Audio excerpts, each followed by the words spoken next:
In my two logos, I am representing a clothing company that sells shirts for a cause. Every shirt sale will have a percentage of the profit go to a charity of choice. For the reason of this is to do something for someone just cause or for no expectations of anything in return. With that, I have created a logo that is shaped like a yin-yang because it is good and bad coming together and working together to create for the greater purpose.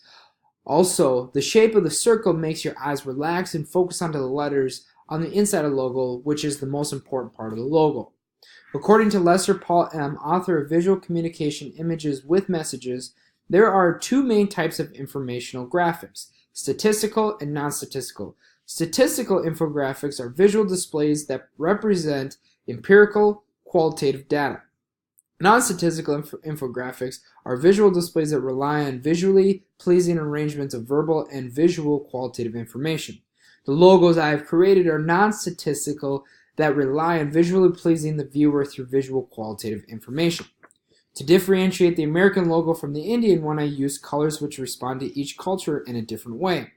I have also used different lettering because of the cultural difference. The American logo is yellow and blue because in the American culture, yellow is the color of sunshine, happiness, and joy, while blue is the color of calm, trust, superiority, and cleanliness. This will all create a positive response to the people who come in contact with my logo and will develop trust in the brand.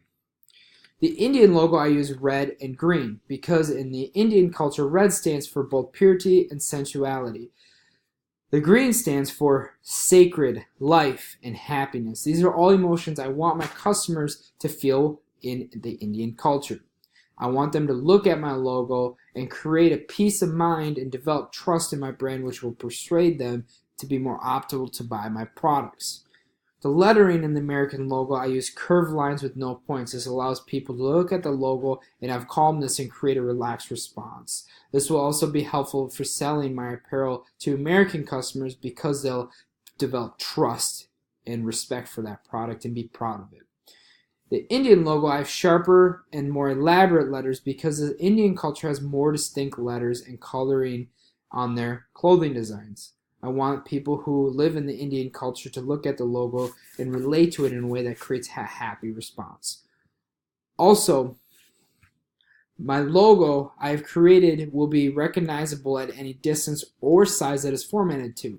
You can make this small, and you will be able to see the colors put together in the yin-yang position so you know that it is the Just Cuz logo. Having it will make it easier for me to brand my logo onto clothing no matter what size or the design. This helps people to be able to understand and relate to the product or the brand and use it and wear it with pride.